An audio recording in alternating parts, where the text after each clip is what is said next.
Hey YouTube fam, thanks for coming. Sorry I'm so late with this video. I had some technical difficulties with the recordings, so I ended up having to re-record it. So we will get right into it. You know I'm going to give you my opinions, and you can let me know in the comments if you agree with me or you don't agree with me, but we'll see. And then we'll talk about it this weekend. Alright, so here we go. Lala started the episode off with Lana and Rusev and their divorce signing for the papers. Lana was with an attorney. Rusev was by himself. They exchanged insults. Lana said how Rusev would never find anybody like her. She always loved him, even when everyone else hated him. And Rusev basically said, "Why would I want somebody just like you? I don't even want you." So basically, after all the insults, of course, the Rusev Day chants were going on, off and on, throughout the whole segment. After Lana signed the papers, Rusev said that he would only sign them if Lashley signed for a match with him. This bringing Lashley out, of course. And Lashley saying, "Just sign the papers, get this stupid divorce over with, so I can ask Lana to marry me." And Rusev tells him, "Good luck. You can have her. I don't want her. She's crazy." And he signs the papers. And of course, when he's looking down, signing the papers, Lashley attacks him. Rusev ends up getting the upper hand and puts Lashley through a table. And of course, Lana runs screaming to Lashley, and Rusev leaves the ring, and that is the end of that segment. They end up showing a interview with Kevin Owens out back with Chuck or Charlie, and they ask him about the AOP and Seth Rollins, and he says that he knows and everyone else knows Seth Rollins is the one behind AOP attacking him, and that he is going to go find AOP and he is going to get even. He ends up seeing a couple of superstars in the back, one of them Rey Mysterio, who gives him Rey's metal pipe that he beat up Lesnar with, and then he sees Mojo Rawlings and asked Mojo Rawlings if he saw AOP. And of course, Mojo Rawlings says they went that way, no, they went that way, no, they went that way. So, and starts laughing at Kevin. So then Kevin ends up punching him and says, "And you went that way." So then he leaves that area, continues to try to find AOP with no luck. They end up showing Seth Rollins going out to the ring. He ends up trying to explain himself once again that he has nothing to do with AOP and nothing to do with the whole situation between them and Owens, and how Owens is a liar. Owens doesn't know what he's talking about and wants Owens to come out to the ring. And in this process, he challenges AOP to a handicap match with him. Owens comes out to the ring and says the only reason Seth is challenging AOP because he knows as well as Owens does that AOP is not there. So that's why he's making himself look like he has nothing to do with it by challenging them. In this process, they go to a camera in the back. AOP arrives, and Owens says that he's gonna find AOP, and he ends up going out the back, and Seth Rollins is still in the ring yelling at him, and Kevin says, "After I get even with them, I'm coming back for you." Throughout the rest of the show, between matches, they show Kevin Owens in the back still looking for AOP. They end up having a match between Drew McIntyre and Matt Hardy. Matt Hardy's dressed in old school gear with his camo and his black pants. Drew McIntyre announces that Matt Hardy's wife had her baby last week, so this would be Matt Hardy's third son, and then says how he's going to allow Matt Hardy to leave the ring so that way he doesn't become broken for his family. Hence, the whole broken storyline begins. I told you it was going to happen. No, nobody wants to listen to me. No, I told you it was going to happen. Anyway, they, Drew McIntyre, of course, squashes Matt Hardy, and they end up going to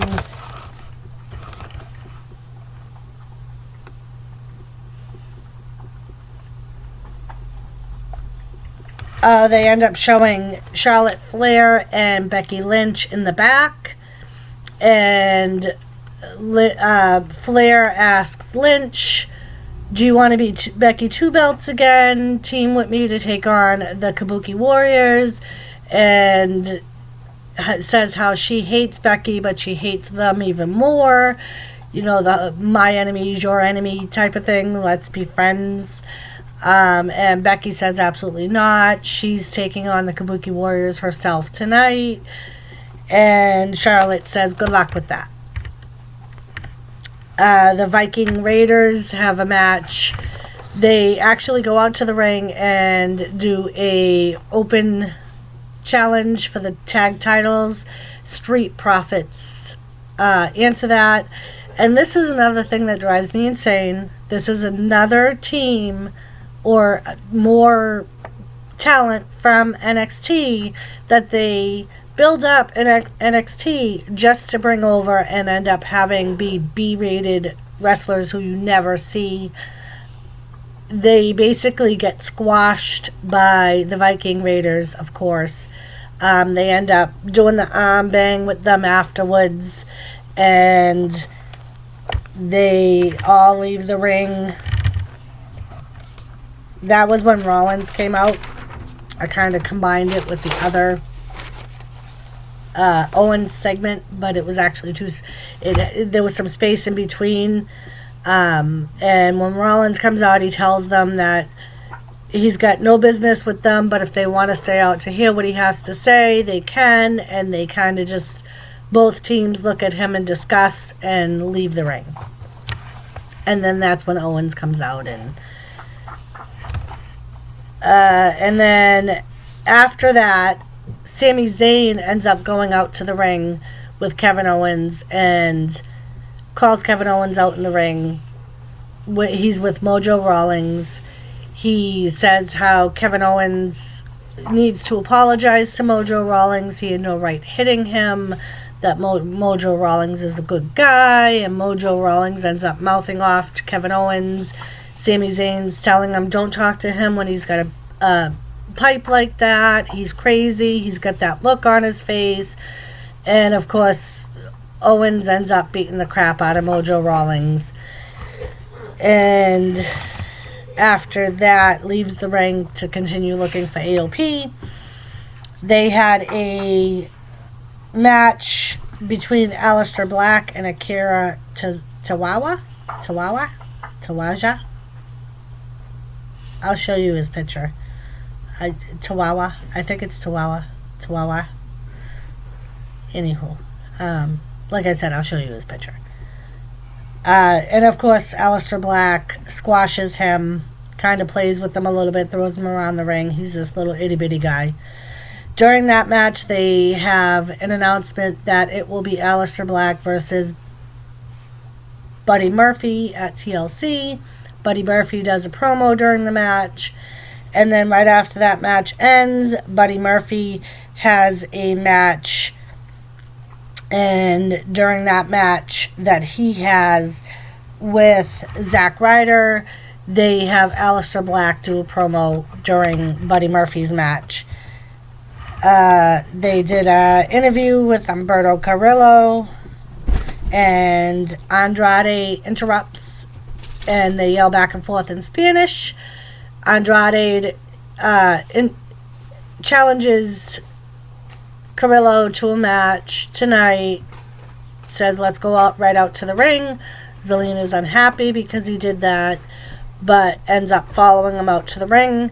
They kind of go back and forth. Zelena does her usual thing where she tries to interfere in the match, but tonight that that backfires on her because she ended up being on the ring apron, and Carrillo almost bumps into her but stops himself, but Andrade ends up bumping into her, throwing her off the ring apron onto the floor. This distracts him, and Humberto rolls him up for the win, and he ends up screaming at Zelena, blaming her for the loss. At the end of Raw, they end up having Zelena make an announcement that the two are split.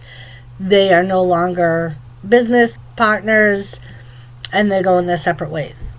I don't know if WWE is going to do what they've been doing and put Andrade with Flair, because those two are a real life couple, and then put Zelena with Alistair Black, because those two are a real life couple. But there's no storylines to tie them together. That doesn't mean they're going to make storylines to tie them together. But I just think lately that's what the WWE has been doing, is pairing the real life couples together, like they did with Cena and Bella, and they did it with Becky and Seth. So we never know, they may do it this time too. We will have to wait and see if that ends up being a storyline. They show Kevin Owens, of course, still looking for AOP. Like I said, this goes on throughout the night. Then they finally show Kevin Owens finding the AOP's van. He starts smashing the windows in the van with the metal pipe, smashes the back door to try to get it open, ends up getting it open, and there's a black chair there. AOP ends up coming up behind him, attacking him, beating him up, and they swirl the chair around, and who is in the chair but Seth Rollins? He's dressed all in black, so you couldn't see him because the inside of the van is black. He ends up coming out of the van, telling Kevin Owens he's sorry, and ends up curb stomping Kevin Owens into the floor. And then they leave. Rollins ends up going out to the ring and telling the universe that it's all their fault. They turned on him. He did everything. You know, the thing, and how they believed Owens over him, even though he kept saying he had nothing to do with AOP. And now that they listened to Kevin Owens, who's a liar, he turned around, Rollins, and made their fiction a fact, and is now standing side by side with AOP. They come out to the stage, and then they all go in the back together. And that's the last time you see of them. Becky Lynch ends up winning the match against the Kabuki Warriors by DQ. Asuka hits her with a chair, and then Zayn ends up going off the top rope and doing the insane elbow off the top rope onto Becky, who's on a table on the outside of the ring. After the match, it was a decent match, but of course it's the same thing. Every time Becky got the upper hand, the other partner would come in, and so there was no way that Becky was going to win the match legitimately. But they couldn't have her lose because they're trying to boost her up and don't want her to the universe end up getting sick of her. So afterwards they show Becky in the trainer's room, and he's offering her ice, and she throws the ice at him. Flair walks in the trainer's room and asks Becky, so how'd it go? And then Becky says, all right, if it means that I will get my hands on Asuka, I'll team with you. And Flair says, no thanks, and leaves the trainer's room. And then you see Flair walking down the corridor, and the Kabuki Warriors attack her, and they end up, towards the end, showing Becky and Charlotte in the trainer's room together, just staring off into space. So this is what's going to bring on the women's tag team title match at TLC. They haven't announced it yet, but I'm sure they will on Friday. Like I said, they didn't even look at each other. So, and then we have a Eric Rowan match against a jobber, and this one was a little funny. It was kind of comedic, but it only lasted like not even a minute. The jobber waits for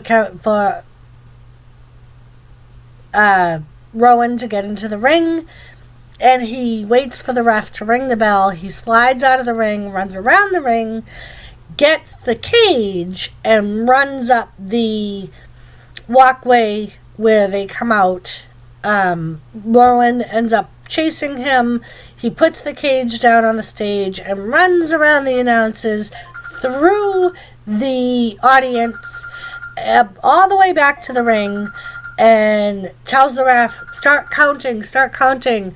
The ref starts his count because Rowan is talking to the animal that's in the cage, making sure it's okay and he didn't hurt it. And Rowan realizes that the ref's counting and ends up running back to the ring and, of course, beating the count.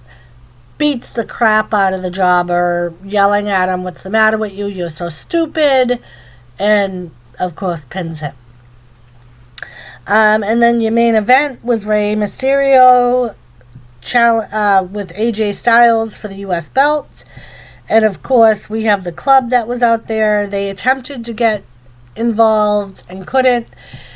Rey ends up kicking them both. One of them got the 619, another one got the drop kick off an apron, and after that it was kind of a little bit back and forth, but AJ pretty much almost controlled the whole match, and then he's got Rey in a pitting predicament. The ref's counting, he hits 2, raises his hand, and then you see Randy Orton slide into the ring, and he gets like this close to AJ Styles, and he winks at AJ Styles and then slides back out of the ring. Never touched AJ Styles, never touched the ref, so there was no disqualification. The match was still going on. Rey kicks out. Rey, at this time, AJ stands up and is staring at Randy Orton, and Rey rolls him up for the win and ends up keeping his title. So that was Raw. Like I said, it wasn't, I mean, wasn't as lame as it has been, but it wasn't as exciting as it has been in the past. But I think they're trying to build up on some storylines. Hopefully they end up making them more interesting, making them last a little bit longer, but we will have to see. Alright, peeps, so that was your Talkin' Raw, and I will see you probably tomorrow night with the NXT update. And other than that, make sure you smash the like button, subscribe if you haven't, and I will see you guys later. Bye, YouTube. Thanks.